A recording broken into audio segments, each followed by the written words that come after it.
여러분 안녕하십니까. 그러면 지금부터 미래지식사회연구회 한국엔지니어연합회 공동 포럼을 시작하도록 하겠습니다. 오늘 사회를 맡은 서울대학교 행정대학원 김교입니다. 저희가 방학 끝나고 2달 만에 뵙는 거 맞죠? 네.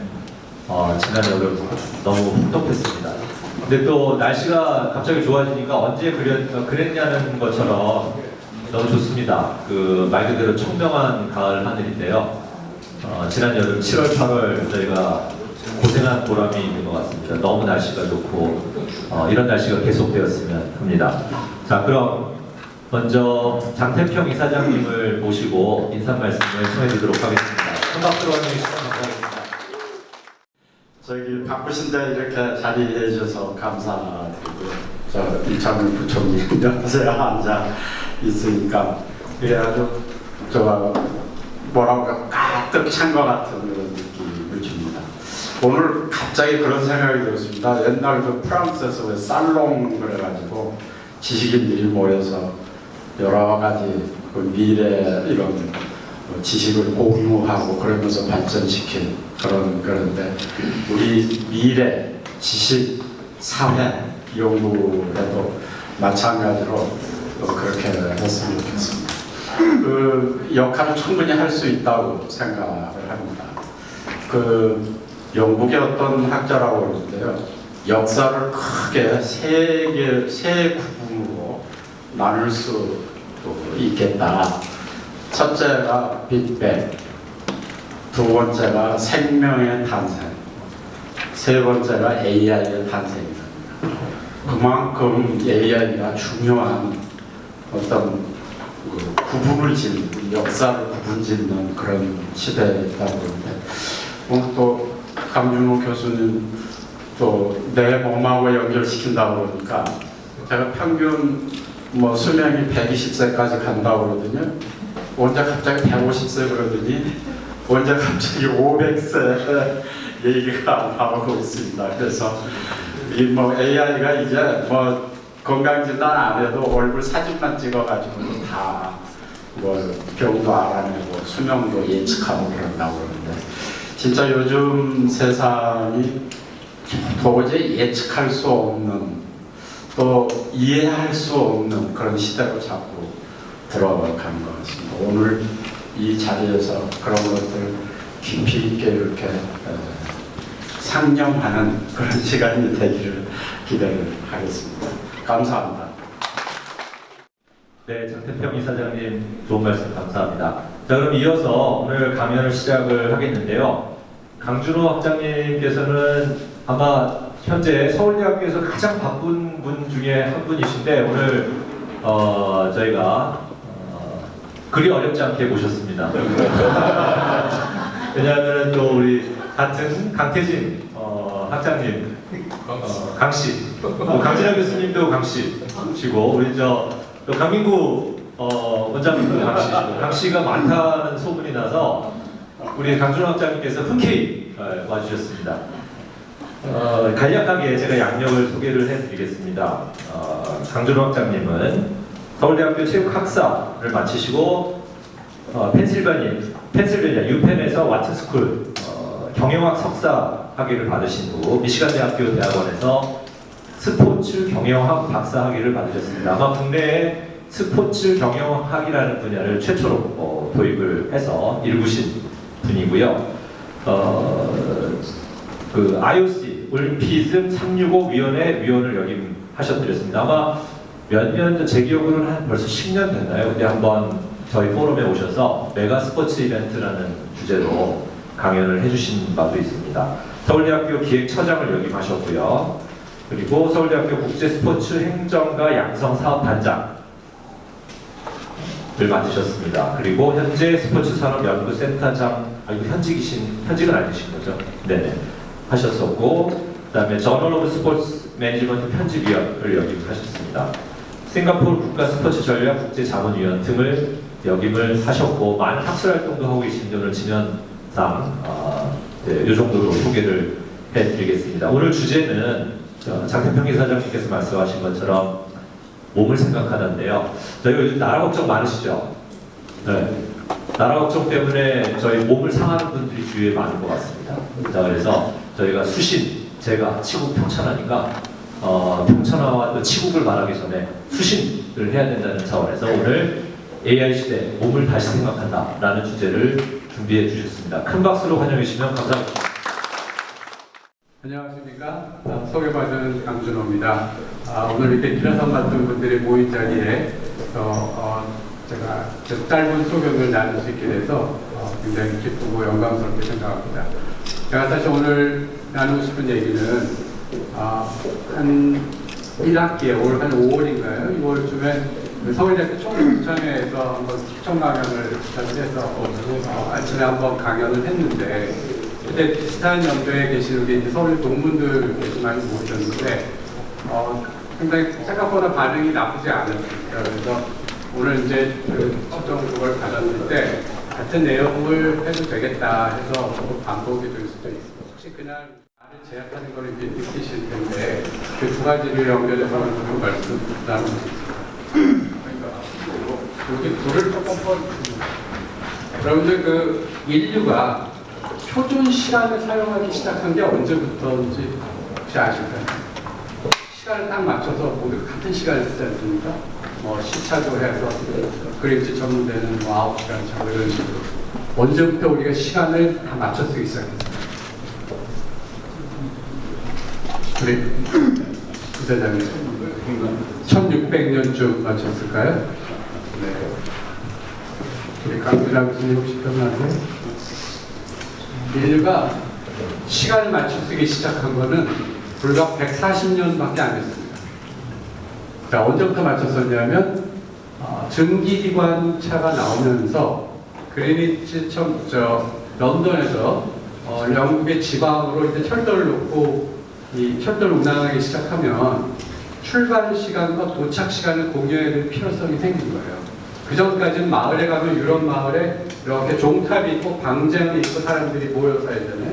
거기서 종을 치면 거기 주위에 사는 사람들 정도만 시간을 맞춰놓고 사는 거예요. 그러니까 여기에 12시와 저쪽에 12시가 뭐 한 20, 30분, 30분, 심지어 1시간도 차이가 나고 별 문제가 없었어요. 그런데 교통수단이 증기기관에 발전이 되면서 그 필요성에 대해서 그리니치 천문대에서 텔렉스로 시간을 보냅니다. 출발 시간, 도착 시간. 그러면서 시간을 맞춰 쓰기 시작한 1840년이고요. 영국에서 1880년에 이제 법이 지정이 돼서 영국에서 표준 시간을 쓰고 1884년에 워싱턴에 모여서 전 세계가 표준 시간을 정합니다. 우리가 아는 지금의 시간이 그때 정착이 되는 거거든요. 자, 그럼 잘 생각해 보시면 이게 얼마 전이죠? 계산해 보면 딱 140년. 저는 처음에 이 사실을 알고 너무 놀랐어요. 아니, 우리의 문명이 얼마 안 된 거예요. 시간 맞춰 쓰기 시작한 게. 그 전에 얼마나 우리가 오랫동안 인류의 역사를 살펴보면 우리가 지구 태어난 거 빅뱅 빼고요. 인류가 나타난 거를 호모사피엔스로 보면 20만 년 전으로 얘기합니다. 그 20만 년 중에 19만 년 동안 수렵생활 하다가 10,000년 전에 농업생활 들어갑니다. 농업 만년 1년 전만 딱 놓고 보면요. 근대가 시작된 게 500년 전이에요. 여기 띄어서 다시 펼치면요. 500년 안에 1750년에 산업혁명이 일어나고 그 다음에 82년에 전기 나오고 표준시간 84년에 전세계 쓰고요. 그 다음에 이때부터 다시 띄워놓으면 한 1943년쯤 최초의 컴퓨터가 나옵니다. 세계대전을 치르기 위해서 전쟁하기 위한 목적으로 컴퓨터가 나오죠. 80년대 PC 나오죠. 90년대 인터넷 나오고 2008년에 스마트폰 나오고 여기 끝에 22년 불과 3년 전에 3년도 안 됐죠. 챗GPT라는 인공지능이 대중화해서 출현합니다. 이걸 우리 익스포넨셜하게 이렇게 그리면 이 전체를 그리면 도저히 표시할 수 없을 정도로 우리가 어마어마한 속도로 지금 인류 문명이 날아가고 있는 것이죠. 사실은 우리의 진정한 이 문명은 근대에 들어서 데카르트가 좀 있으면 얘기할 텐데 데카르트가 인간을 이성의 동물로 규정하면서 그때부터 합리적 사고도 하고 사유의 세계도 나오고 과학 문명이 나오고 그러면서 폭발적으로 인류 문명이 시작이 됐다고 저는 생각을 하게 되었습니다. 다음 인공지능도 보겠습니다. 22년에 나왔는데 11월에 나왔죠. 16년에 서막이 올랐습니다. 물론 인공지능 학자들 사이에서는 연구들이 계속되고 있었지만 대중적으로 나온 것은 다수의 신이라 불리던 이세돌이 알파고한테 졌잖아요. 겨우 한 번 이겨서 마지막으로 인공지능을 이긴 인간으로 기록에 남죠. 그리고 나서 18년에 사실은 알파폴드라는 것이 나오면서 이 바이오 업계 이 과학자들 사이에서는 일반인들보다 더 큰 충격을 받았습니다. 10년 동안 인간의 그 단백질 유전자를 예측하는 그걸 일일이 손으로 하던 방식을 불과 1년 만에 지구상에 존재하는 모든 생명체의 단백질 구조를 다 예측을 끝내버렸어요. 자, 이번에 이제 바둑처럼 단백질 구조만 예측하는 AI죠. 그 다음에 이제 우리가 아는 소위 챗GPT가 나오면서 인류가 아니 한 10년, 20년, 뭐 30년 이렇게 있어야 될 일인 줄 알았던 게 갑자기 쑥 들어왔죠.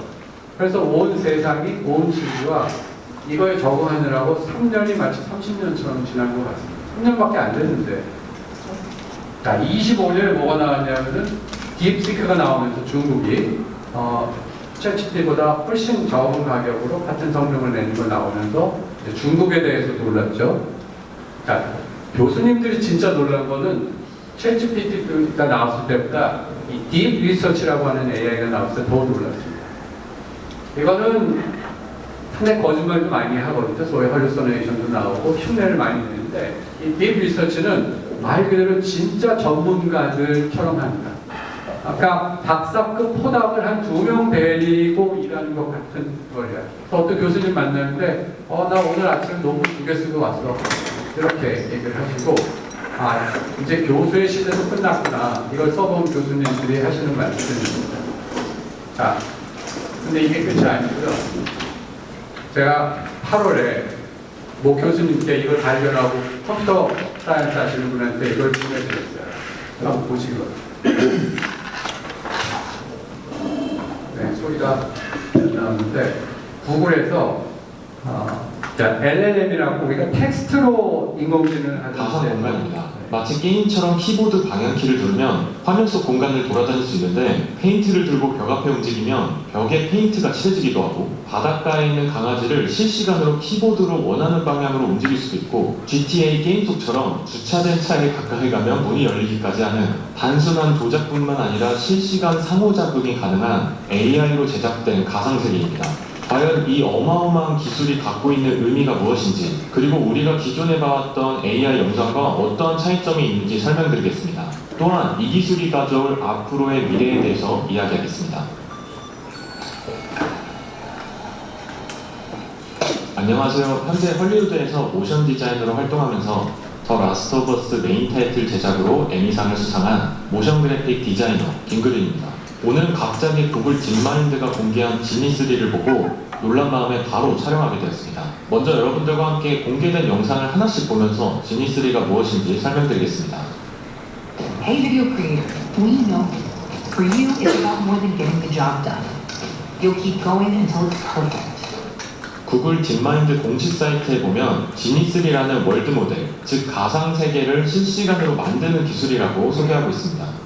기본적으로 원하는 세상을 프롬프트로 입력하면 실시간으로 조작이 가능한 세상이 만들어집니다. 가장 놀라운 점은 가상세계 속 물체들과 상호작용이 가능합니다. 첫 번째 예시를 보면 가상세계에서 페인트를 칠하고 있는 모습인데 키보드로 오른쪽으로 움직이고 벽 쪽에 가까이 가면 오른쪽 벽으로 이동해서 페인트를 칠하는 모습을 볼 수 있습니다. 다시 왼쪽으로 움직이니까 페인트에 닿는 부분만 칠해지는 모습까지 확인할 수 있습니다. 뒤로 살짝 이동해서 오른쪽 공간을 봤다가 다시 페인트가 칠한 벽을 보면 아직 그 공간에 페인트가 남아있습니다. 즉 실시간으로 영상을 생성하는 것뿐만 아니라 전체 공간의 정보를 기억하고 있어서 다시 쳐다보면 기존에 있었던 공간이 남아있다는 이야기입니다.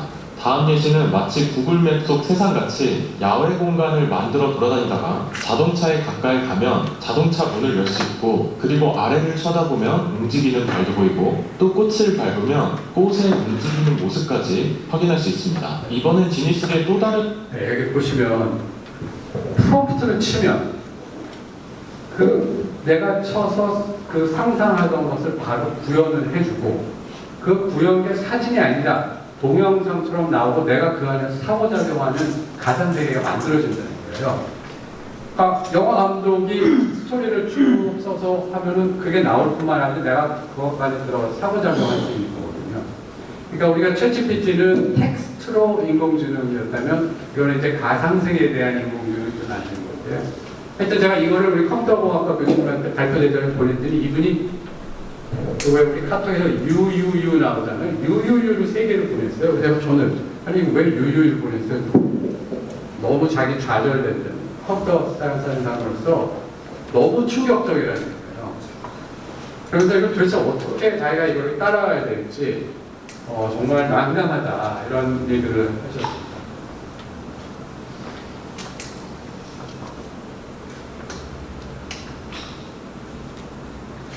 자, 우리가 지금 AI 속도가 가속도가 또 붙는데 진짜 무서운 것은 AI가 이제 컴퓨터에서 나오는 겁니다.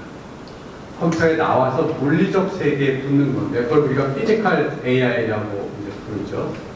피지컬 AI가 아니고 휴머노이드 로봇의 깡통에 AI가 장착이 되는 거예요. 그러면 진짜 스스로 움직이는 이제 로봇가 되는 거죠. 프로그래밍에서 움직이는 것이 아니라 데이터를 받아서 자기가 이 컴퓨터처럼 상호작용하니까 어떤 일이 일어날지 너무 상상하기 어려운데 그 다음에는 또 무엇이냐? 제가 이제 좀 요즘 이제 알게 된 건데 오게닉 AI라는 새로운 AI를 또 연구하는 패러다임이 있다고 합니다. 그건 뭐냐면 지금 AI는 큰 데이터 세트에 많은 데이터를 넣고 엄청난 전기를 쓰는 AI인데 오게닉 AI는 사람처럼 적은 용량에 우리 이제 뇌가 엄청나게 작고 적은 전력으로 대단한 이 처리를 하잖아요. 그것처럼 적은 데이터를 가지고 그 수건수만 반응하면서 유기적으로 상호작용하는 AI를 만드는 게 오게닉 AI고요. 이거는 저도 이제 잘 모르겠습니다. 생물 AI라고 정말 생명체에 이 전기적 신호를 집어넣어서 오게닉 AI는 흉내는 오게닉 AI, 이건 진짜 바이오의 AI가 들어가는 그것까지도 지금 연구를 하는 분들이 있다고 합니다.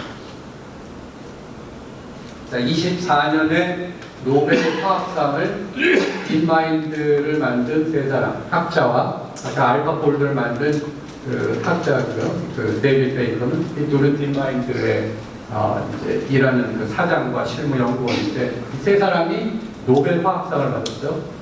그 다음에 노벨 물리학상을 것이 인간의 지성, 인간의 이 인텔리전스를 대표하는 상징적인 상이잖아요. 그 상을 타신 분들이 2024년도에 물리화학이 모두 AI였다는 겁니다. 그러니까 저는 그 24년 물리학상 수상의 주제가 인류 문명의 변곡점이라는 것을 알려주는 신호라고 생각합니다. 여러분들 산업혁명과 우리 인공지능혁명을 이렇게 비교를 해보면 딱 한마디로 정리할 수 있을 것 같아요. 산업혁명은 한마디로 인간의 근력을 대체하는 기계가 나온 사건입니다. 아무리 우리가 가서 열심히 몸을 만들어도 포크레인보다 땅을 더 잘 펼 수는 없어요. 인공지능혁명은 인간의 지적 노동, 지능을 대신하는 기계가 나온 사건입니다. 아무리 열심히 우리가 암기를 하거나 계산을 해도 인공지능을 이길 수 없는 이제 시대가 된 거죠. 그러니까 저는 산업혁명이 바뀔 때와 인공지능혁명을 바뀔 때를 비교해보면 우리가 계산을 할 수 있는데 우리 장선생 위원장님 말씀하시는 것처럼 훨씬 더 펀더멘탈한 실전적 도전이라고 생각을 하게 되었습니다. 자, 러다이트 운동이라고 산업혁명이 일어났을 때 영국에서 섬유 공장에 일하는 노동자들이 가서 그 공장을 불태우고 때려 부십니다. 자기 일자리를 뺏었기 때문에. 2023년도에 헐리우드에 이 스크립터, 글 쓰는 이 사람들이, 극작가들이 데모를 합니다. AI가 자기의 일자리를 뺏었을 때. 굉장히 유사하죠. 불과 200년 전에 일어난 일인데, 본질이 같습니다. 사실은 지적 노동을 대처하는 것과 육체 노동을 대처하는 것을 결국 일자리를 뺏는 것 때문에 우리가 이제 이런 인간들이 반응을 보이는 것인데, 뭐 일자리가 감소된다는 건 다 잘 아시는 거지만 결국 일자리 문제는 다시 우리가 지금은 혼란스럽지만 산업혁명 이후에 적응을 하듯이 AI 이후에도 일자리는 저는 적응을 할 거라고 생각을 합니다. 그런데 진짜 이제 본질적인 문제는 제프리 힌튼 교수가 노벨상을 받고 최근에 지금 무슨 운동을 하고 있냐면 AI의 발전 속도를 규제해야 된다는 걸 몸으로 외치고 있어요. 자기가 AI 인마인드를 알고리즘 만든 것을 후회한다. 연구한 것을 후회한다. 그리고 이것을 규제해야 한다. 심지어 30년 내에 인류가 이걸 통제하지 못해서 한국이보다 위협적인 존재가 될 수 있을 가능성이 매우 높다라고 얘기해요. 제가 오늘 진짜 드리고 싶은 게 몸으로 넘어가기 위해서 드리고 싶은 말씀은 이 AI가 우리에게 일자리 도전을 넘어서 인간의 정체성에 근본적인 도전을 주고 있다는 겁니다. 그러니까 그럼 뭐지? 인간은 도대체 어디에 서는 것이 아니라 인간이 뭔지의 퀘스천이 오는 거죠. 왜냐하면 그동안에 우리가 인간을 어떻게 규정해왔고 인간의 본질이 무엇이냐는가를 너무 당연하게 생각했던 것을 다시 한번 이제 성찰하고 잘 천천히 뜯어봐야 할 정도로 근본적인 도전이기 때문입니다. 제가 그때 인간관과 세계관에 대한 근본적 도전이다. 자, 그래서 결국 우리가 옛날에 고민했던 질문을 다시 해봐야 됩니다. 도대체 인간의 본질이 무엇인지, 우리가 인간을 뭐라고 규정했던지 한번 다시 돌아보면 첫 번째 질문은 몸과 마음의 관계입니다. 우리 심리학에서도 다르고 철학에서도 다르고 우리 많이 다 공부했던 내용들인데요. 다시 한번 돌아봐야 합니다. 그러니까 몸과 마음의 관계에 관한 가장 명징한 선언을 했던 사람이 데카르트입니다. 데카르트가 여러분 잘 아시는 언명이죠. 나는 생각한다, 고로 존재한다. 인간은 이성의 동물이다. 그래서 정신과 신체는 분리되어 있고 정신이 신체를 통제해서 이성적 인간을 만들고 그런 사람들이 모여서 이 지구라는 별을 잘 다스려야 한다라는 그런 인간관과 세계관이죠. 그런데 사실은 이와 같은 데카르트의 심신 이원론적인 사고는 고대 그리스 시대부터 내려와서 뿌리 깊은 거죠. 우리 플라톤은 몸은 영혼의 감옥이라고 얘기를 했고 그 다음에 관념론자이기 때문에 세상을 이데아와 이데아의 그림자의 현실로 본 것을 인간에게 그대로 적용을 해서 인간에게도 영혼과 정신이 진짜고 이 육체는 그것에 가둬놓는 이 컨스트레인트로 보는 것이거든요. 그것이 이제 기독교 시대에 들어와서 몸을 욕망의 덩어리로 이렇게 보는 것까지 잘못 갔다가 플라톤 시대에 이제 인간은 이성의 동물, 정신과 신체 분리라고 하는 것이 지금 우리의 무의식 세계까지 지금 박혀 있습니다. 그리고 근대 이후에 만들어졌던 모든 제도, 특히 교육 제도들이 그 인간관에 기반하고 있습니다. 그래서 제가 이거를 마징가 제트 인간관이라는 이름을 붙였습니다. 마징가 제트 아시는지 모르겠는데 제 세대에는 이제 어렸을 때 이 마징가 제트가 아주 유명한 만화 영화인데요. 이게 깡통인데 여기 이렇게 헬리콥터처럼 비행물체가 들어가서 이 머리에 탁 들어가면 그때부터 이제 움직이는 거예요. 그러니까 잘 생각해 보시면 여러분들도 스스로를 마징가 제트처럼 생각하고 있지 않으신가요? 내 여기 머리 어딘가에 여기서 내 몸을 이 몸 아래를 이렇게 통제하고 있는 기분이 드시죠? 실제로? 그렇게 우리가 착각하고 사는데 실제 여러분들 마음이 어디 있냐 물어보면 여기 있는지 하트에 있는지 사실은 몰라요. 마음의 실체가 뭔지. 그래서 제가 고민하다가 이거 마징가 제트 인간관이라고 제가 이걸 붙이면 가장 쉽겠다라고 생각을 했던 겁니다. 그래서 데카르트가 가졌던 인간관은 뭐냐면 정신이 신체를 마징가 제트처럼 통제하고, 자, 그런 인간들이 하나하나 개별적으로 모여서 사회를 이뤄서 그 인간 사회가 자연 환경을 통제하고 개발하고 하는 세계관을 만듭니다. 그렇죠? 자, 이런 데카르트 인간관은 사실은 엄청난 문명의 발전을 가져왔죠. 사유의 세계를 떨어뜨려서 우리가 이성을 발달시켜 사유의 집을 지었기 때문에 학문이라는 것이 그때부터 사실은 더 기하급수적으로 발전했고 과학적 사업을 하게 됐고 산업혁명도 일어나게 됐고 지금까지 본 것인데, 문제는 인간이 소외되기 시작합니다. 왜냐하면 보편적 인간관을 나오고 그것을 향해서 다른 사람들 저거 맞춰서 만들거든요.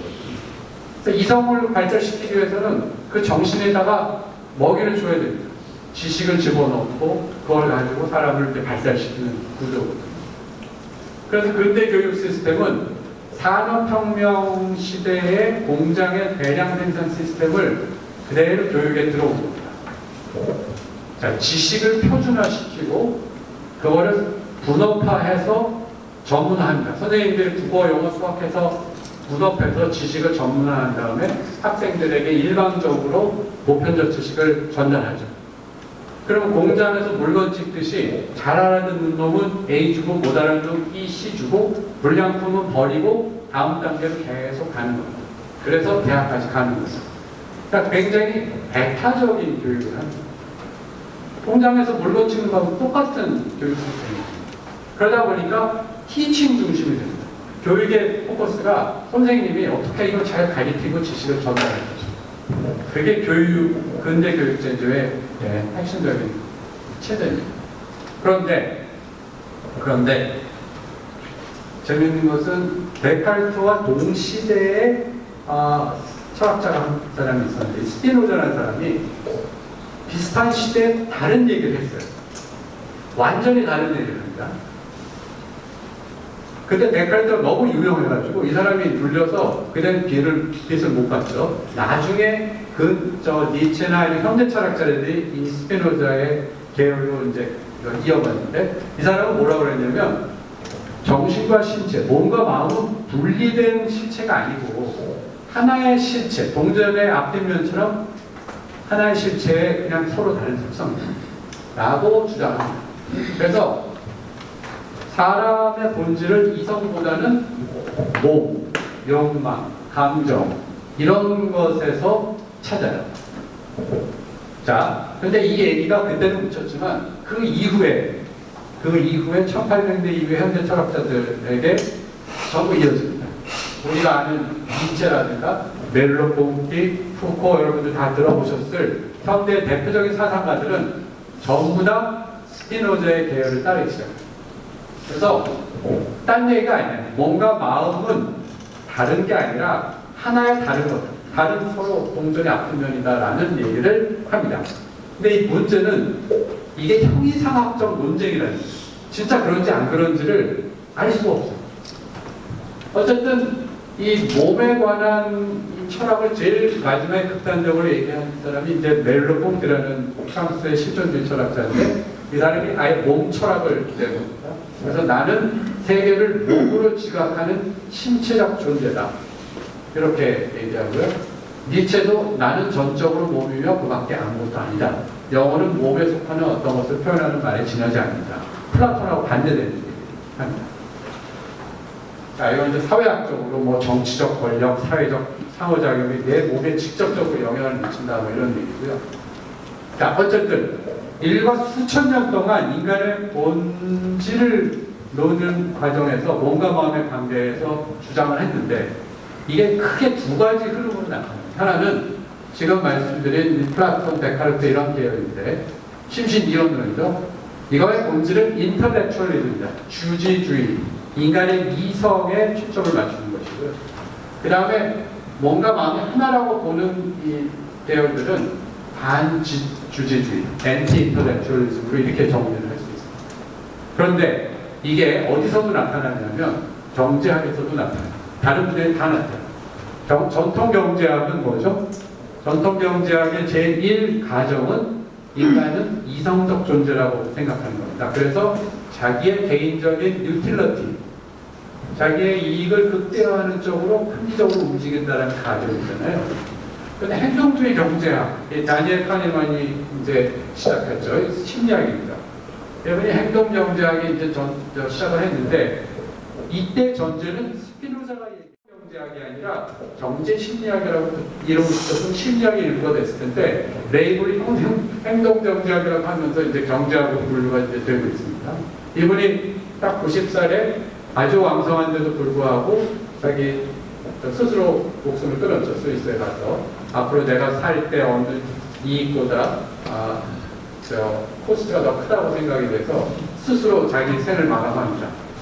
자기는 이성적 행동을 이제 했어요. 그래서 이제 아니한데요. 자, 종교에서도 이게 나타납니다.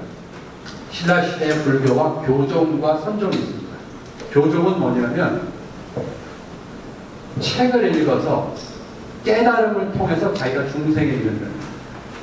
선종, 몸을 수양해서 중생에 이르는. 같은 목표를 가지고 다른 루트를 갔어요.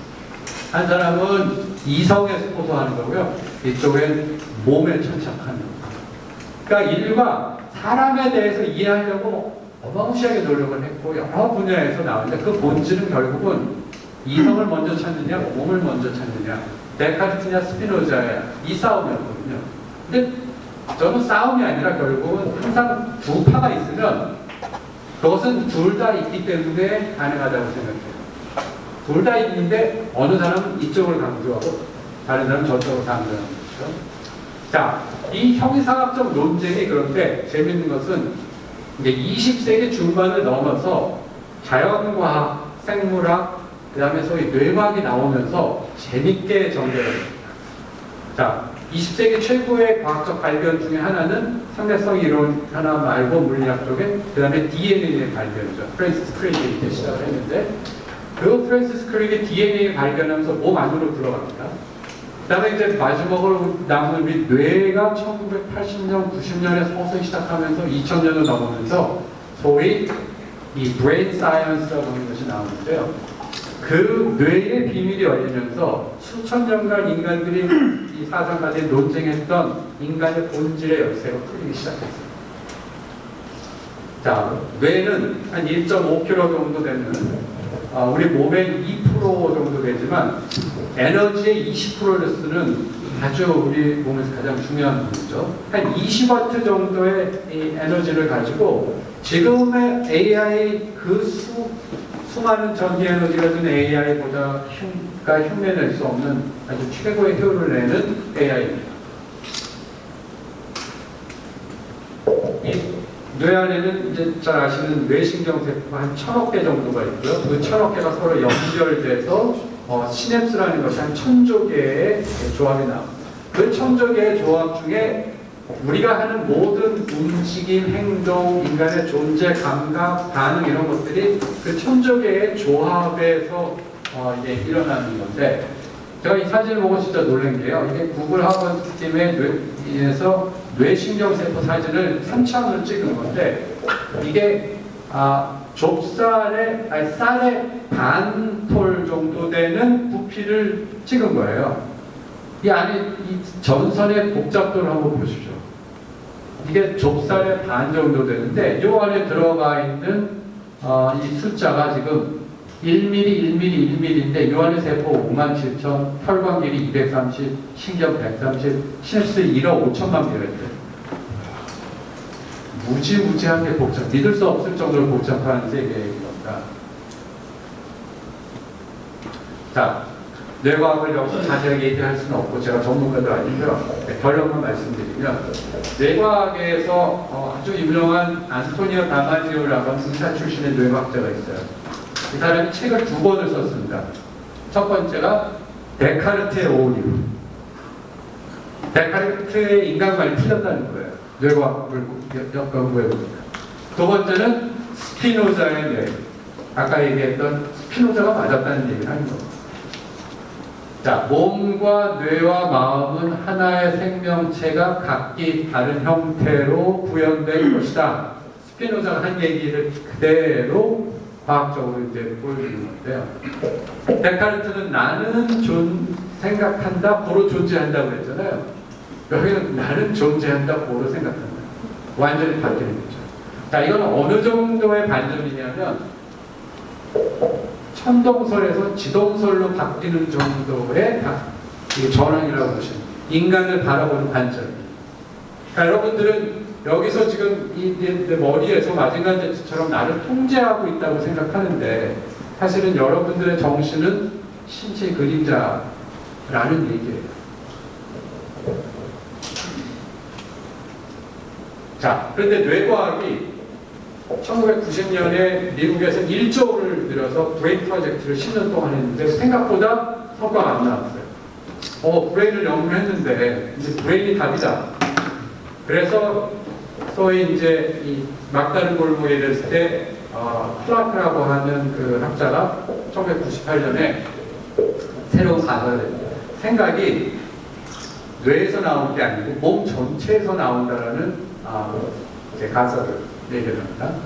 그러면서 우리가 몸이 기억한다는 말을 많이 하잖아요. 몸이 기억하는 것에 관한 우리가 흔히 하는 말을 자 이론적으로 풀어가기 시작하는데 한마디로 우리의 의식은 우리 몸이 내 몸 바깥에 있는 세계, 그러니까 사람이든 물체든 이 바깥 세계와 상호작용하면서 창발된 결과는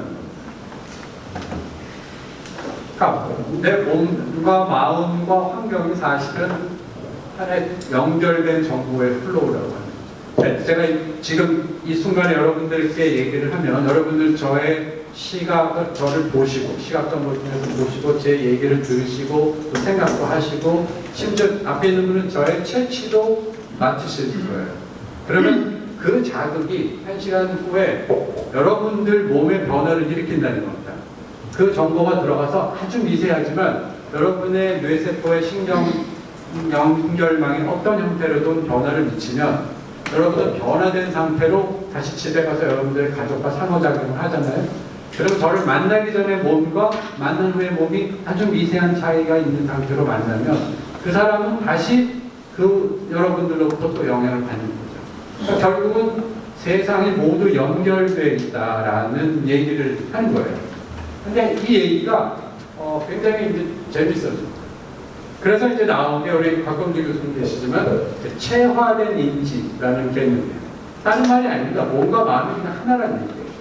근데 사람에 따라서는 인지심리학 쪽에서는 embodied mind라고 얘기하고 아니야. 신체를 강조하는 쪽에서는 minded body라고 얘기하는데 제가 볼 때는 그게 그거. 결국 몸과 마음이 하나라는 얘기예요. 이 러버밴드의 실험이라는 유명한 실험이 있습니다. 이게 뭐냐면 자기 팔은 안 보이게 이렇게 이쪽으로 해놓고요. 자기 시각으로 보이는 데는 자기 팔처럼 착각을 일으키게끔 가짜 팔을 넣고 옷을 입힌 거예요. 그리고 여기를 이렇게 양쪽을 동시에 자극을 합니다. 동시에 자극을 주다가 갑자기 망치로 이 손을 갑자기 딱 때리면 아프다고 느낄까요? 안 아프다고 느낄까요? 아프다고 느낄까요? 아니, 자기 손을 안 때렸는데 아프다고 느끼는 거예요. 자, 이게 뭘 얘기하냐면 우리가 경험하는 우리의 바깥 세상은 다 뇌에서 그것을 반영해서 일어난 일종의 할루시네이션.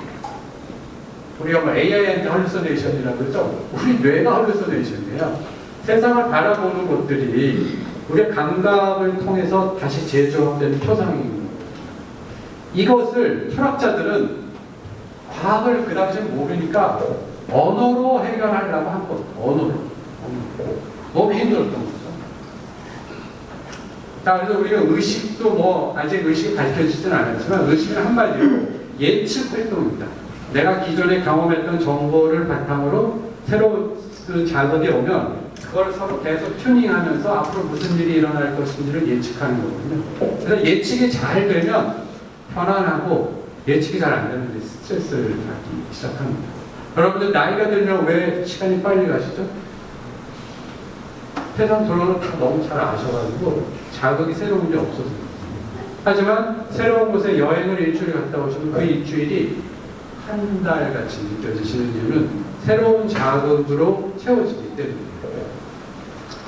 자, 그래서 우리 의식이라는 것이 이렇게 정보의 플로우로 상호작용하면서 생기는 것인데, 이 의식도 우리가 층위가 있는데 나에 대한 의식과 세상에 대한 의식으로 다시 나눕니다.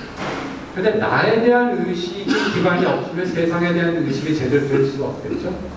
그런데 나에 대한 의식의 가장 밑바닥에 무엇이 있냐면 내 몸에 대한 의식이 있습니다. 내 몸에 대한 의식이 무엇이냐? 내 신체 정보에 대한 이 자각인데요. 아까 의식의 예측이라고 말씀드렸잖아요. 그러니까 내 몸이 지금 어디쯤 위치해서 내가 지금 이 물병을 들으면 내 뇌는 이걸 알고 있는 겁니다. 이게 왔을 때 내 입술에 닿으면 어떻게 될지를 이미 다 알고 있고요. 내 몸의 이 위치 정보를 뇌가 계속 추적하면서 그것이 나의 몸에 대한 신체 의식을 만들면 그게 기반이 돼서 나의 정서도 생기고 그다음에 세상과 작용할 수 있는 높은 단위의 의식을 쌓는 이제 기반이 됩니다. 그래서 뇌 존재 이유를 이 다니엘 월코트라고 하는 유명한 뇌과학자가 있는데, 뇌는 공부하기 위해서 생긴 게 아니고 신체 움직임을 최적화하고 통제하기 위해 생겼다라고 단언합니다. 자, 그 예로서 이게 나오는데, 멍게 여러분들 아시죠? 멍게. 이 멍게가 올챙이 시절에는 뇌가 있었대요. 막 다녔어요. 그런데 벽에 붙어서 정착하고 움직이지 않는 순간 뇌가 없었어요. 그러니까 우리가 뇌가 생긴 이유는 우리 몸에 대한 신체 정보를 최대한 다루고 그걸 최적화하기 위해서 필요해서 이제 생긴 거고, 인간이 직립하면은 사실은 훨씬 더 많은 신체를 통제하는 정보가 필요합니다. 네 발로 있을 때보다 두 발로 있으면요, 여러분들이 균형을 훨씬 더 잡기 어렵거든요. 그러면서 자기 몸을 위험으로부터, 동물로부터 보호하기 위해서는 훨씬 더 자기 몸을 잘 통제해야 되기 때문에 소위 인지적 활동을 할 수 있는 여력이 이제 생깁니다. 자, 그래서 2007년에 지난 그 전까지 100년 동안 과학적 통념을 알고 있던 인간의 뇌는 새로 생길 수 없다, 뇌세포는 하던 연구를 뒤집는 획기적인 연구가 나왔습니다. 건강한 성인을 대상으로 유산소 운동을 시켰더니 우리 치매 가장 원인이 되는 부분이 해마거든요. 해마에 뇌가 세포가 손상되는데 거기에 새로운 뇌세포가 생기기 시작했다. 이게 진짜 엄청난 연구가인데 이 이후에 신체 활동, 운동과 뇌세포 간의 관계에 대한 연구가 쏟아지기 시작합니다. 그리고 지금은 치매를 예방하는 제1 활동, 그리고 의사들이 치매 환자들에게 가장 권하는 제1번의 치료약이 유산소 운동. 그냥 유산소가 아니라 땀날 정도의 유산소. 천천히 걷는 유산소 운동은 사실은 효과가 없고요. 땀날 정도인데, 그건 바로 뇌의 원리를 우리가 구조를 알면 당연한 거예요. 자, 이게 우리가 서양 철학에서 말하던 몸, 그 다음에 뇌과학에서 말하던 몸, 동양에서 어떻게 말했냐를 아주 간단히 보면, 동양에서 몸에 관해서 두 가지 한자가 있어요. 하나는 몸체자고 하나는 몸신자죠. 이때 몸체는 심신이원론적 관점에서 본 몸이고요. 이 몸신자는 이게 임산부를 상형문자한 거라고 합니다. 제가 중국과 교수님께 이게 왜 몸이 됐는지 제가 잘 여쭤봤는데 자기 잘 모르겠다고 그러더라고요. 이 몸신자는 지금 우리 뇌과 아까 얘기했던 스피노자가 얘기한 몸입니다. 몸과 마음이 분리되지 않은 전인격적 몸을 가리키는 겁니다. 그래서 우리가 수신제가 펑션을 때 그때 몸체자를 쓰지 않는 것이죠. 가서 근육만 만드는 뜻이 아니라 몸을 닦아서 전인격적으로 성장하라는 뜻이죠. 자, 그래서 결국은 아주 간략하게 살펴보면 서양 철학, 최신 뇌과학, 그 다음에 우리가 오랫동안 직관적으로 알았던 동양에서의 이 몸에 대한 생각들이 결국은 한 곳을 향하고 있습니다. 정신과 신체 분리된 게 아니고 서로 다른데 서로 영향을 주고 받을 뿐이고, 또 하나는 우리 바깥의 세상, 그게 사람이든 물리적 환경이든 하나의 정보의 플로우처럼 다 연결되어 있다.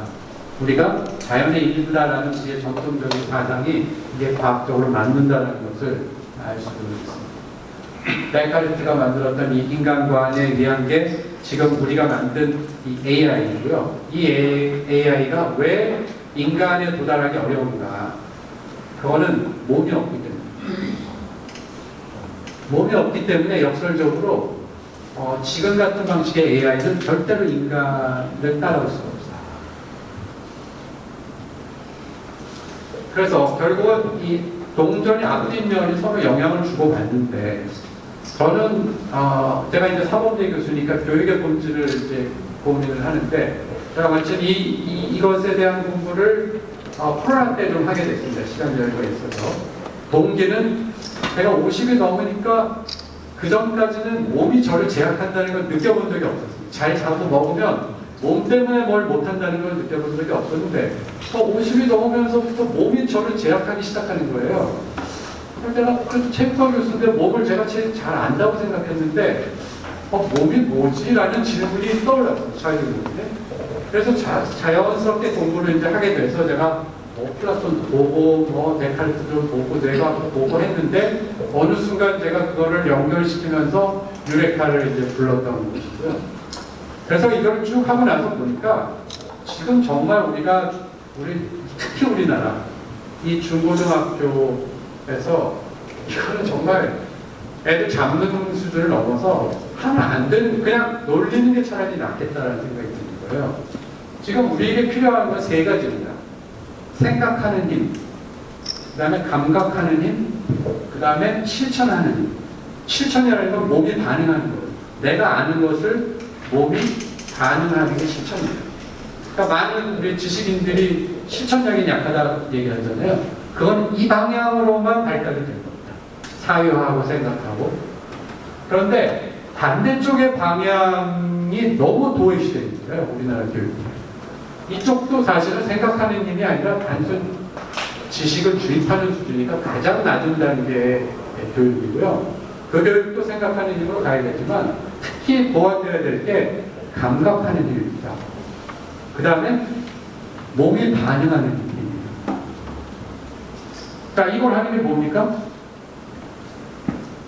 음악 미술.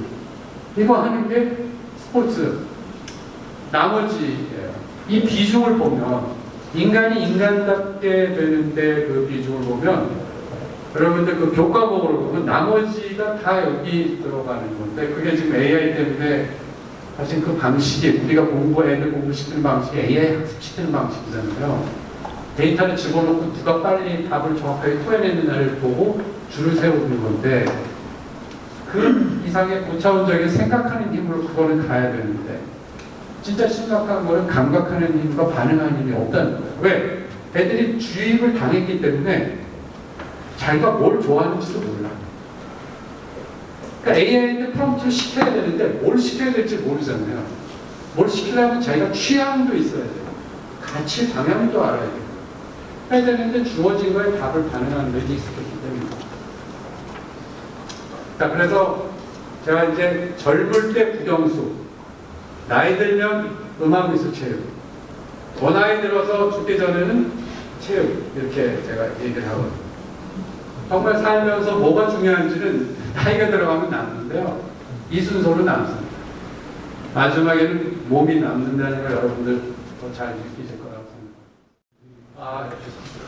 행복한 몸이라는 제가 이제 표현을 쓰고 있는데, 우리가 이제 보통 행복은 어디 있어요? 그럼 마음에 있어요? 라는 얘기 많이 하잖아요. 심리학과에서 그렇게 많이 하죠.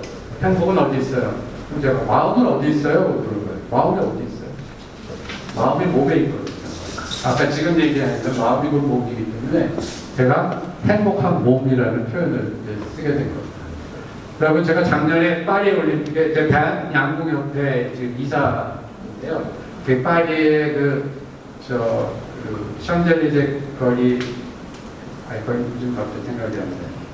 그 프랑스 군사박물관, 앞에 우리로 치면 광화문 대로에서 양궁 시합을 했거든요. 우리나라 국가대표 이제 남자 대표 선수가 결승전에서 마지막 시합을 하는데 진짜 이거는 현장에 없으면 느낄 수 없는 겁니다. 이게 이제 여러분들 양궁 세계적인 선수들의 양궁 퍼포먼스에 가장 영향을 미치는 게 무슨 요인인 것 같아요? 어떤 게 가장 큰 영향을 미칠까요? 바람? 네? 바람. 또 집중. 자, 이게 어떻게 하냐면요. 내가 한 발 쏘고 상대방 한 발 쏘고 내가 한 발 쏘고 한 발 쏘고 내 직전에 상대방이 뭐 써 있느냐가 가장 영향을 줍니다. 그거 심리죠. 자, 이제 결승전에 맞는데 이 미국 친구도 굉장히 잘하는 친구인데 이 친구가 먼저 시점을 쐈어요.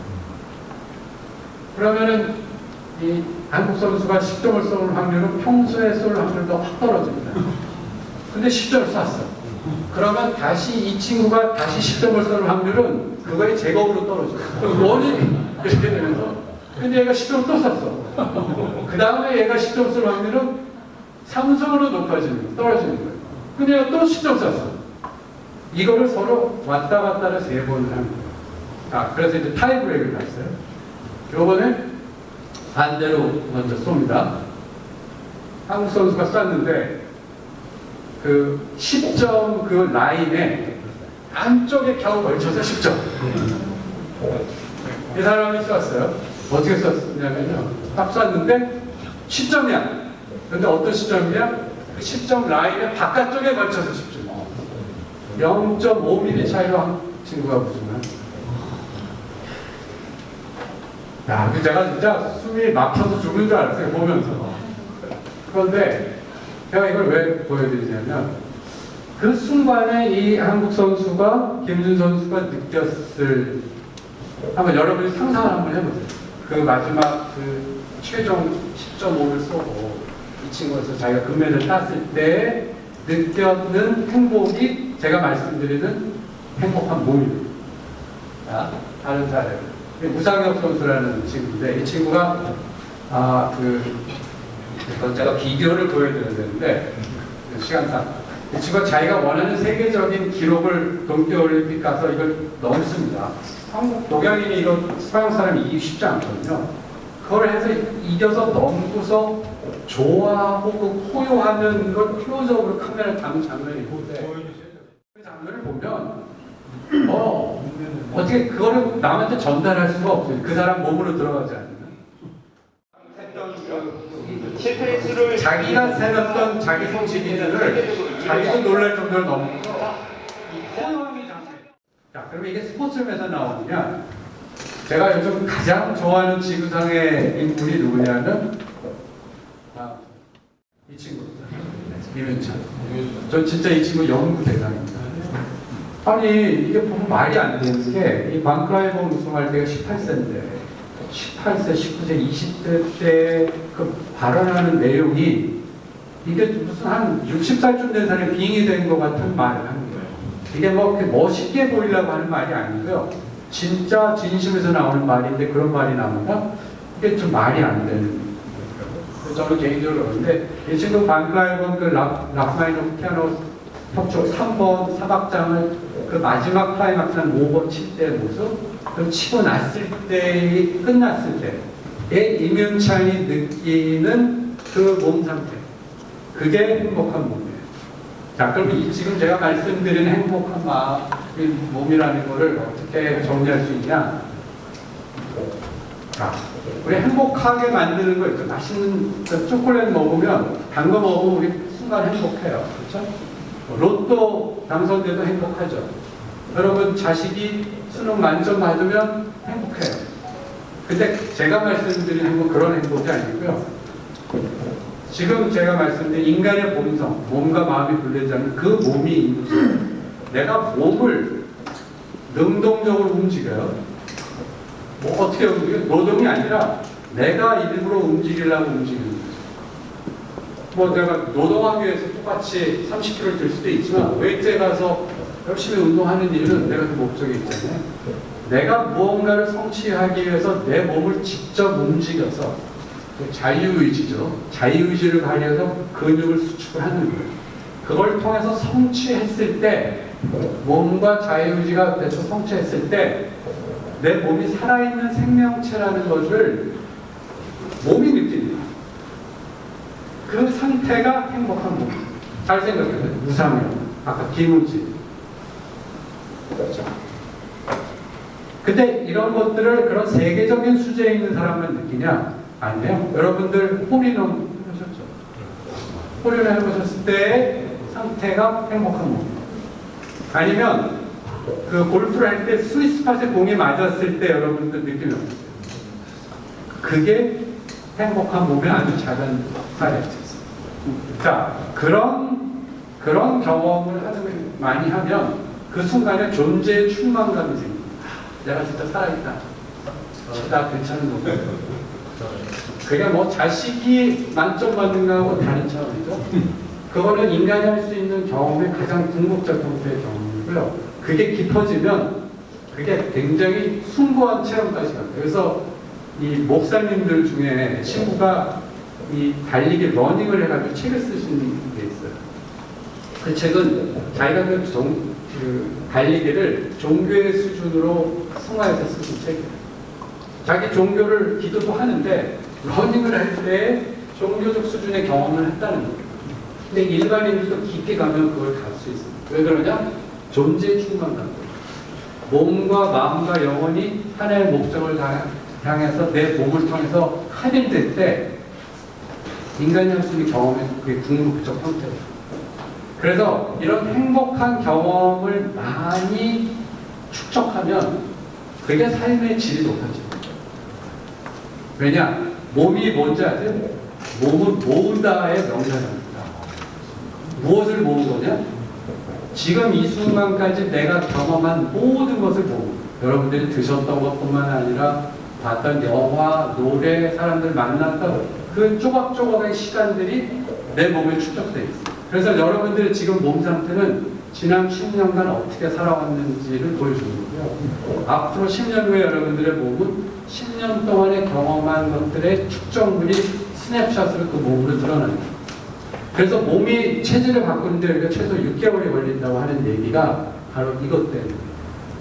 근데 우리가 제가 이제 이거를 좀 알게 되면서 내가 이걸 좀 일찍 알았으면 어렸을 때부터 내 삶이 훨씬 더 충만했을 텐데, 저는 제가 20대 때는 공부를 많이 해서 지식을 많이 쌓으면 제가 진짜 훌륭한 인간이 돼 있을 줄 알았어요. 그런데 50이 넘었는데 제가 20대 때 별로 달라지질 않은 거예요. 뭐 말은 좀 뭐 지식도 있고 그런 것 같은데 왜 그런가 봤더니 이런 실정적 변화가 몸을 통해서 없었구나 하는 걸 아는 거죠. 그래서 저는 우리 교육이 어떻게 가야 될지가 AI 시대 때문에 이제 그전에는 뭐 AI처럼 지식을 많이 시켜 시험 잘 보는 애를 키워서 기능적으로 전문가를 만들면 되는 시대여서 그 중요성이 부각이 안 됐는데 AI 시대 때문에 오히려 인간의 본질을 고민하게 되고, 인간의 본질을 고민하니까 진짜 교육을 어떻게 가야 되는지를 알게 됐는데 참 운이 이상하게도 맞아서 제가 이 고민을 끝낼 쯤에 사범대 학생이 됩니다. 사범대 학생이 되고 보니까 사범대 미래를 고민해야 되는데 사범대 미래는 곧 교육의 미래를 고민하지 않고는 우리가 방향을 잡을 수가 없어요. 근데 우리 저희 사범대를 보면은 교과목으로 과가 나눠져 있습니다. 국어교육과, 영어교육과, 수학교육과. 그러니까 제가 이걸 몰랐으면 덜 답답할 텐데 너무 답답합니다. 거기 과의 교수님들은 국어 지식을 잘 전달하는 게 지상입니다. 여기는 영어 지식을 잘 전달하는 게 목표예요. 자, 그럼 그 게임을 AI와 할 수가 없잖아요. AI보다 더 잘 수학 지식을 전달하기가 쉽지 않아요. 그러면 도대체 누가 무엇을 어떻게 가르칠 것이라는 교육의 본질이 근본이 다 지금 흔들리는 때라. 그래서 굉장히 어려운 때 제가 22년에 사범대 합작이 됐는데 22년 11월에 ChatGPT가 나온 거예요. 그래서 지금 제가 곧 한 학기 있으면 끝나는데 어떻게 사범대 미래를 리오리엔테이션 시켜야 되는지에 대해서 제가 고민했던 것이 굉장히 큰 도움이 됐었습니다. 그래서 오늘 이 얘기를 이제 나누고 싶었던 거고요. 그래서 저는 인간다움은 결국은 행복한 몸에서 온다. 그것을 경험하는 것이다. 그러니까 몸을 통한 자유의지의 실현. 이것은 건들 수 없는 인간 우리가 보호해야 되는 것이고 이것이 바로 AI 시대에 인간의 포지션을 어떻게 잡아야 되는지에 대한 최소한의 기준이라는 생각을 하게 되었습니다. 자, 이상으로 제 강의를 마치도록 하겠습니다. 질문들이 많으실 텐데요. 질문. 아까 미국의 유명한 교수님이 AI 개발하고 나서 30년 내에 인류가 멸망할지도 모른다. 근데 그 책은 안 봤는데 교수님 그 내용이 뭡니까? 왜 인류가 30년 내에 멸망할지도 모른다고 얘기합니까? 그러니까 AI가 지금 우리가 데이터를 집어넣어서 기계처럼 계산을 빨리 하는 것 같은 토해내잖아요. 그런데 지금 AI가 스스로 움직여서 AI가 가장 큰 문제가 뭐냐면 이게 데이터를 집어넣으면 패턴을 읽어내는 거예요. 함수를 읽어내는 건데 그게 어떻게 일어나는지 설명을 못하는 거예요. 설명을 못하면 통제가 안 되잖아요. 그게 두려운 거거든요. 근데 이제 하드웨어, 소프트웨어가 같이 발전을 하면서 근데 교수들이 처음에 이 뉴럴 네트워크라는 방법론이 1970년대부터 서서히 나왔는데 왜 안 통용됐냐면 교수들은 설명을 해야 돼요, 학계는.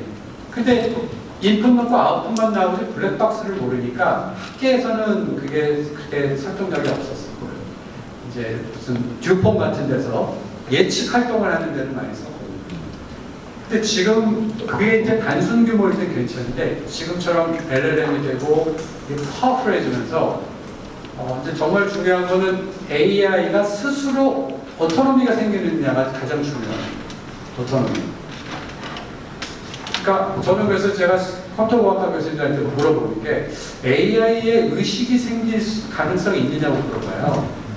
의식이 생기면 게임 끝나는 거거든요. 자아가 생기는 거고 감정이 생기고 자기 보호 본능이 생기기 때문에 그때는 이제 공상과학 영화로 들어가는데 그게 나올 거냐 안 나올 거냐 그랬더니 그게 갈려있다는 거예요.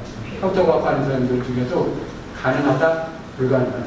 근데 저는 이제 인공지능과 인간뇌가 다른데 인간뇌는 전기 자극과 그 다음에 화학 호르몬 두 개가 번갈아 가면서 뇌 신경세포가 가거든요. 근데 여기는 데이터를 줘서 전기자극으로만 흉내를 내는 거기 때문에 인간처럼 되려면 그 화학물이 주는 펑션을 보완해줘야 되는데 그거를 어떻게 할 건지가 저는 좀 궁금한 거예요. 근데 어쨌든 제프리 힌튼 교수는 이걸 만든 사람으로서 뭐 저희보다 훨씬 더 거기에 인사이트가 있으니까 두려워하시는 것 같아요. 네. 대 회장님 첫 번째 질문을 해주셨기 때문에 미션이 하나 생기셨어요. 행복한 몸 인간다움을 위해서 저희 미래지식사연구회 2025년 가을 체육대회 행사를 좀 준비해 주셨습니다. 여러분 또 질문 안 하실까봐 두 번째 질문하신 분은 미션이 없으십니다. 편하게 질문해 주시면 됩니다. 네, 강 교수님. 방금 질문하신 거하고도 관련이 되는데 사실 그 AI하고 그 인류의 멸망 그쪽하고도 관련이 될 수 있는 중간 스텝이 사실은 로보틱스거든요. AI에게 인간 같은 몸을 이렇게 만들어주는 요즘 보면 중국이나 미국이나 이렇게 로봇 연구가 아주 활발하게 되고 있는 걸 볼 수가 있습니다. 그런데 이제 그러면 사람들이 많이 생각하는 게 뭐 위험한 건 하지 않. 어차피 인간이 만드는 기술인데 위험한 건 하지 않겠지라고 생각을 하는데 의외로 많은 엔지니어들이 보면은 그 로보틱스의 끝에 마지막 목표를 무엇로 삼냐 하면 휴머노이드 로봇이에요. 그런데 여러분도 많이 아시다시피 모든 디스토피아적 액션이나 영화나 그런 거 보면은 인류 멸망의 첫 단계는 바로 인간하고 똑같이 만들어진 로봇이거든요. 그래서 그거를 좀 많이 좀 얘기를 해주시고 여기 계신 분들도 거기에 대해서 좀 생각을 많이 공유를 해주시면 좋을 것 같아요. 왜냐하면 미디어나 뭐 그런 학계나 뭐 엔지니어 쪽에서는 그것이 마치 지금 지상 목표인 것처럼 뛰어가고 있어요. 그런데 그거에 뭐 정말 뻔히 보이는데도 불구하고 예를 들면 보스턴 다이내믹스가 지금 아무래도 기계 로보틱스 쪽에서 조금 앞서가고 있다고 얘기를 하는데 거기 로고를 자세히 보시면은 로봇이 아닙니다. 뛰어가는 인간이에요. 네. 그럼 여기도 그 말씀 하시고 계신데 네. 강학생 위원회도 좀 부탁드리겠습니다. 네, 저도 뭐 강의 그거 강조하겠습니다. 저도 비슷한 생각인데요. 제프 힌튼 교수가 아마 그래서 이걸 경고하는 것 같고, 결국은 우리가 인간과 굉장히 유사해 보이는 다른 종과 같이 이제 살게 될 것 같아요. 이제 피지컬, 이게 사람인지 아닌지 헷갈릴 정도의, 왜냐면 사람과 다르죠. 근데 이제 과학기술은 이걸 멈출 수 없는 이 딜레마는 뭐냐면, 과학기술은 밸류를 따지지 않잖아요. 가치 판단을 하지 않죠. 이 원자탄을 만들면 나쁜 놈들이 써서 할 수 있겠지, 이런 가능성 때문에 만드는 게 아니라 오로지 그 과학적 호기심으로 물리적 세계 이걸 개선하는 데 포커스를 경쟁을 뒀고 호기심이 있기 때문에 그걸 멈추기가 사실은 이미 저는 어렵다고 생각해요.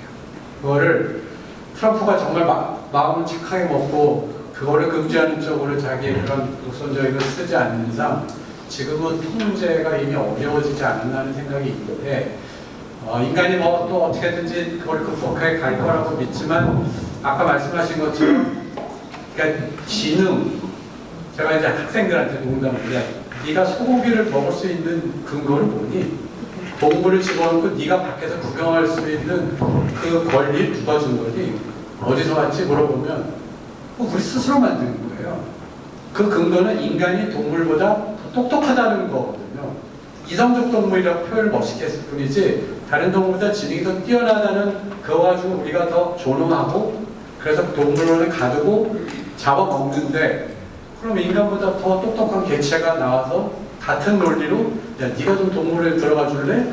그럴 때 뭐 싸우지 않고 논리적으로 그건 좀 곤란한 데라고 얘기할 수 있는 근거가 뭘까? 이렇게 되는 거예요. 그러니까 이게 사실 진짜 펀더멘탈한 도전입니다. 그래서 지금 말씀하신 휴머노이드가 와서 그렇게 될 때 그 가능성이 A가 아니라 진짜 그럴 수도 있다는 생각으로 지금부터 좀 하는 게 필요하다고 저는 생각합니다. 저희 모임의 대표적인 또 AI 전도사이신 강민구 원장님께서 질문 하셔야 될 것 같아요. 아니십니까? 네, 이관희 장관님 그러면 네, 저희 모임을 또 대표해서. 모임을 대표해서가 아니고 사범대학장님을 모셨기 때문에 질문 하나 드리겠습니다. 저는 AI 시대를 맞이해서 진짜 중요한 게 사범대학 또는 선생님이고요. 또 동시에 사범대학 또는 선생님 가르치기 정말 어렵다고 생각을 합니다. 네덜란드가 유치원 과정하고 초등학교 과정에서 내리 6년 동안 담임을 바꾸지 않습니다. 그 이유는 그 사람이 갖고 있는 최고의 장점, 약점, 몸과 마음, 메커니즘 전체를 파악해가지고 중등학교 묶어져 있는데 중등학교를 보낼 때 어떤 쪽으로 직업을 선택할 것인가까지 6년 동안 맡은 담임으로서 레포트를 올리는데, 그렇게 되기 때문에 대학 진학률이 18%밖에 안 되는 아주 특이함에도 불구하고 세계 수출 4위국이 되어 있거든요. 저는 이 대목에서 굉장히 중요한 교사의 역할을 봅니다. 그래서 제가 이제 아주 단적인 것으로 그제 오후에 비가 서울 지역에 많이 온다고 해서 저는 강남에서 예를 들면 점심 먹고 이렇게 서울 시내에 돌아다니다가 이건 보는 대로 틈나는 대로 그 우수 배출구에 몰려있는 낙엽이라든지 쓰레기 담배 꽁초를 제 환경부양만 해야 하는 게 아니라 그 전부터 그렇게 합니다. 그 전부 주워다가 빗물 빠져나가는 구멍으로 못 들어가게 이렇게 해야 마음이 편하거든요. 그 이제 얼마 전에 서울 양정중고등학교 캠퍼스를 보면서 한숨을 많이 쉬었습니다. 메타세콰이아라는 나무를 학교 울타리 안에 쭉 조경수로 학교 일종의 보호림으로 심어놨는데 정확하게 한 12m 정도 높이에서 목을 다 쳤어요. 완전히 그 몽둥이가 서 있는데 거기에 잔입만 나 있는 꼴입니다. 근데 제 머릿속에 이거 중학교고 고등학교다. 그러면 여기에 학생도 교사도 제가 볼 때는 의식이 박제되어 버린 것 같다. 그것을 마음 아파하는 교사가 없기 때문에 그렇게 될 거고, 학생도 그걸 보면서 아무런 느낌도 없이 점수 메이커 또는 점수 게이너 이런 쪽으로만 커버린다면 앞으로 인간에 대해서, 식물에 대해서, 야생에 대해서 어떠한 잔혹한 행위를 하는 것도 아무런 내적 저항을 못 이길 거다.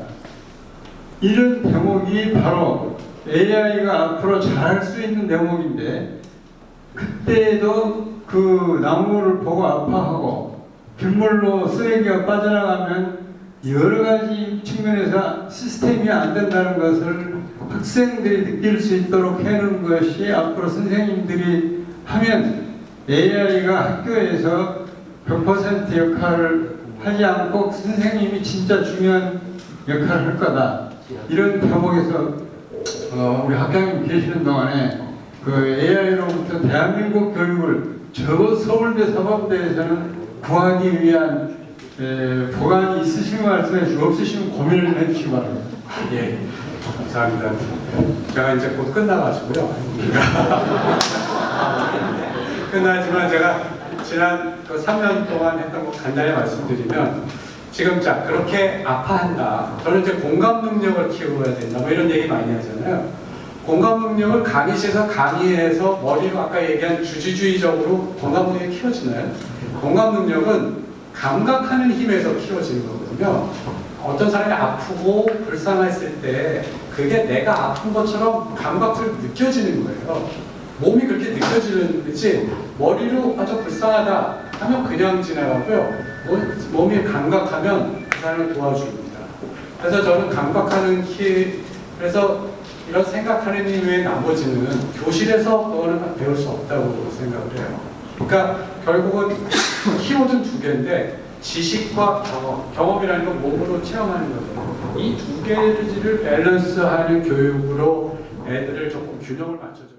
지식을 주입하면서 변별당하는 교육을 하니까 정말로 미래를 보면 우리 애들 뇌를 다 죽이는 거예요. 사실 교육은 한 가지 뇌과학적으로 보면은 뇌를 바꾸는 거거든요. 몸을 바꾸는 거고. 그런데 애들이 지금 그 발육해야 될 시간에 제가 볼 때 인권 차원에서 얘기를 해요. 그래서 우리 그 운동하시는 뇌라는 책이 있는데 혹시 보셨는지 모르겠지만, 미국의 시카고 근처의 어떤 중학교에서 영교시 체육 수업을 했어요. 애들 1교시 하기 전에 1시간 일찍 오라고 해서 50분 동안 뛰는 수업을 했거든요. 뛰기만 하는 거예요. 근데 뛰었더니 1년 후에 이 학생들이 이 성적이 안 뛴 데보다 훨씬 올라갔다는 거예요. 그래가지고 그 교육청에서는 그 반할 지역으로 전부 연기 수업을 했어요. 그러니까 이걸 뇌를 바꾸는다는 관점에서 보면은 그렇게 체육 수업한 것이 전통적인 체육 그 시간의 목표가 아니고 수학 교육을 위한 웜업이 될 수도 있는 거예요. 그러니까 관점을 학생에게다 놓고 이걸 어떻게 바꿀 것이냐. 그래서 이제 간단히 말씀드린, 저희가 그래서 학습과학이라는 거 혹시 들어보셨는지 모르겠는데, 이제 교육의 패러다임을 티칭 중심에서 학습자의 학습 현상에 포커스를 둔다. 우리가 평생 학습을 멈추는 시간은 없잖아요. 선생님이 있는 시간은 딱 20년 남짓합니다. 그런데 전통적으로 사범대는 가르치는 것, 선생님의 방점을 두는 거예요. 선생님이 중요한데, 선생님이 지식 전달자가 아니라 이 학습 조력자로서 이제 역할을 이제 바꿔야 되거든요. 그래서 미래 교사에게 중요한 거는 수학을 더 많이 아는 게 아니고요, 사회적 역량이 훨씬 중요해요. 지식을 가리키는 AI의 도움을 받아서 그 격차가 많이 줄 거고요. 사람과 공감하고 소통하고 커뮤니케이션을 하는 능력이 교사의 제1번 자질이 돼야 됩니다. 그 방향에 갈 수 있을지 모르겠지만 그렇게 일단 배를 띄워놓는 쪽으로 노력을 했습니다. 한번 더 하십시오. 네, 학자면 이제 저 두 번 하셨기 때문에 충분히 하셨고 다른 일 하셔야 될 것 같습니다. 감사합니다.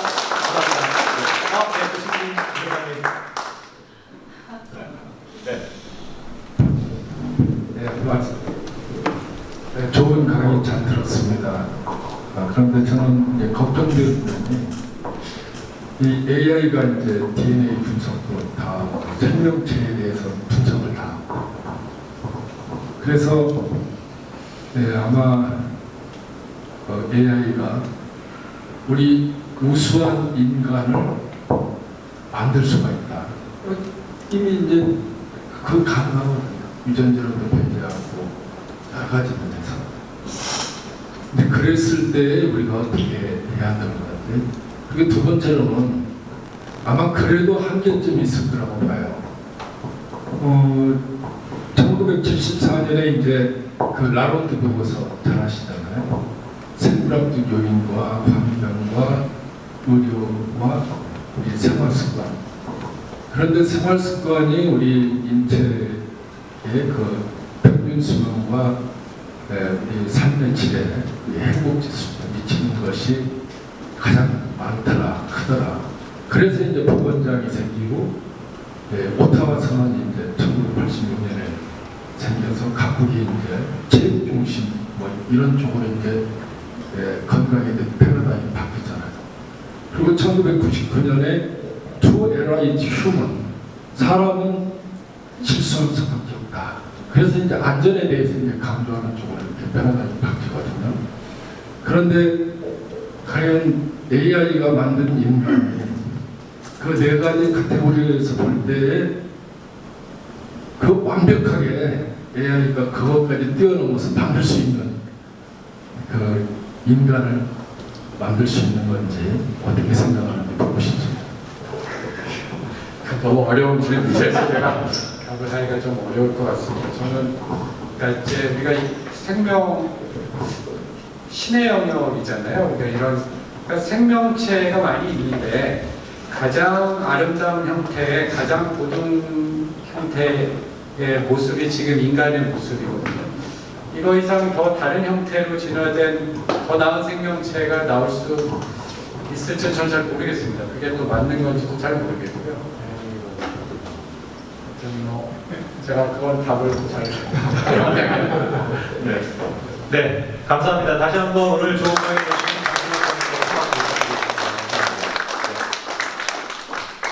제가 이제 강준호 학장님하고는 인연이 이제 2009년에 제가 처음 뵀어요. 공기업 경영평가를 하면서 처음 뵀었고, 그때는 제가 이제 연세대학교 행정학과에 있었는데, 서울대학교에 오면은, 야, 정말 저렇게 다 강준호 학장님처럼 멋진 분들만 계시는 줄 알았더니, 물론 이제 강세진 학장님을 뵙고, 역시 멋진 교수님들이 많구나 생각을 했는데, 또 다 그런 것만은 아니었던 것 같고요.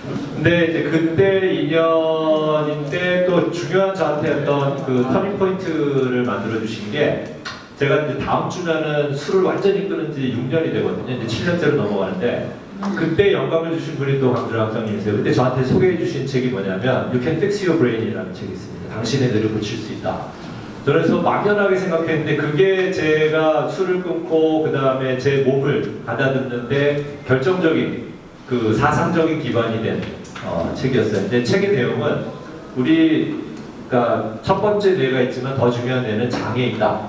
장이 두 번째 뇌다. 뭐 이런 내용이었는데 그걸 계기로 해서 이제 술도 좀 줄이고 끊게 되고 그 다음부터 이제 선순환 구조가 들어간 게 운동을 하게 됐습니다. 꾸준히 걷고 또 꾸준히 운동하고 하면서 이제 제 몸의 변화를 느끼게 되었고 그러면서 또 한 3년 정도 전부터 제가 이제 그동안 듬성듬성하던 이제 골프에 전념하게 되면서 골프는 뇌과학이다 라는 생각을 하게 됩니다. 멘탈이 90%라고 하잖아요. 근데 또 오늘 말씀을 들어보니까 역시 또 반반인 것 같아요. 50%가 멘탈이고 50%는 역시 제 몸뚱아리인 것 같습니다. 그래서 늘 골프를 할 때마다 머릿속으로는 이렇게 생각하는데 왜 나는 내 몸을 내 마음대로 못할까라는 그 자괴감을 느끼기도 하는데 또 한편으로는 내가 왜 그 하루 종일 그 푸덕거리다가 버디를 했을 때 저는 아직 홀인원을 못 해봤습니다. 왜 내 몸이 그렇게 반응할 수밖에 없는지를 드디어 이해하게 됐습니다. 자, 그래서 우리 강태진 학장님께서 숙제가 생기신 것 같아요. 몇 년 전에 서로게이트라는 책을 쓰셨지 않습니까? 그때는 이제 데카르트적인 접근 방식을 취하셨다면 이제는 스피노자 접근을 합치셔서 서로게이트 플러스 알파 책을 준비하셔야 되겠습니다. 그래서 바로 원고 작업 진행을 하셔야 될 것 같고요. 강준호 학장님께서 늘 강조하시는 말씀이 있습니다. 지덕체가 아니라 체덕지. 네, 체덕지. 그런 관점에서 저희 오늘 미래지식사연구회 또 한국엔지니어협회 회원 여러분들께 굉장히 알찬 시간이 되었을 거라고 생각이 되고요. 오영택 회장님 잘 부탁드리겠습니다. 자, 그러면 마지막으로 강태진 학장님 모시고 마무리 인사 말씀 듣도록 하겠습니다. 박수로 함께 해주시면 감사하겠습니다. 네, 오늘 아주 좋은 시간, 많은 지식도 얻고 정말 나를 생각하는 그런 시간이었던 것 같습니다. 우리 국민계 교수가 강준호 교수를 만나서 완전히 오리엔테이션 돼서 체중을 한 10여 킬로를 뺀 거예요. 20kg. 20kg? 그래서 제가 볼 때마다 그러면 안 된다. 그만 빼라. 네, 이 몸이 마음을 지배하는 전형적인 지금 한 케이스인 것 같습니다. 어쨌든 우리 신의 영역이기 때문에 인간이 전혀 정확한 답을 제시해 못하는 문제를 또 강준호 교수가 생각을 하게끔 만들었고 또 많은 생각을 해야 하는 그런 주제를 말씀해 주셨습니다. 오늘 이렇게 좋은 강의 해주신 강준호 교수님 감사합니다. 박수 한번 더 보내주세요.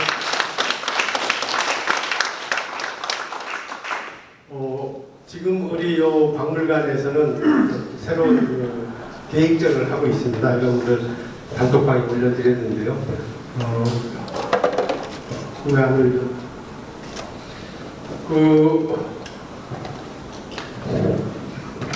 시간이 되시는 분은 한 30분, 1시간 정도에 걸쳐서 관람을 하기로 했습니다.